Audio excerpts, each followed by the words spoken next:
Hi అండి. ఈరోజు నేను ముస్లిం స్టైల్‌లో చేసే బగారా సేమియా రెసిపీ చూపిద్దాం అనుకుంటున్నాను. ఇది చాలామందికి తెలియని ఒక రెసిపీ అండి. దానికి ముందుగా మనం ఒక బాండీలో ఆయిల్ తీసుకొని, ఆయిల్‌లో మనం ఒక 2 లవంగాలు, ఒక చెక్క, దాల్చిన చెక్క వేసి, ఆ తర్వాత మనము ఒక టేబుల్ స్పూన్ అల్లం వెల్లుల్లి పేస్ట్ వేసుకోవాలి.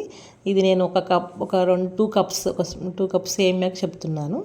నెక్స్ట్ ఒక 1 టమాటా వేసి పీసెస్ కట్ చేసి, దానిలో కొంచెం సాల్ట్, కొంచెం పసుపు వేసి బాగా ఫ్రై అవనివ్వాలండి. మన దగ్గర కొబ్బరి పేస్ట్ ఉంటే వేసుకోవచ్చు, అది ఆప్షనల్. ఆ తర్వాత మనం చిల్లీ పౌడర్ కూడా వేసి దాన్ని బాగా ఫ్రై అవనివ్వాలి ఆయిల్లో. ఇలా బాగా ఫ్రై అయిన తర్వాత మనం కొంచెం ఒక గ్లాస్ వాటర్ పోయాలి. చాలా తక్కువ వాటర్ పోయాలి, ఒక హాఫ్ గ్లాస్ సరిపోద్దండి. మనము దీనికి చాలా తక్కువ వాటర్ అబ్జర్వ్ చేస్తామండి ఈ సేమియా. ఇదేంటంటే మనం ఇంట్లో చేసుకుంటాం రంజాన్ టైంలో, లేదంటే మార్కెట్లో కూడా దొరుకుతున్నాయి ఇప్పుడు. బ్యాంబినో కాదండి, ఇది బ్యాంబినోతో కూడా చేసుకోవచ్చు కావాలంటే. చేసేసి దానిలో వేసేసి ఇలా మూత పెట్టాలండి. పైన ఒక 1 టేబుల్ స్పూన్ నెయ్యి కూడా వేసాను నేను, మీరు చూసుంటారు.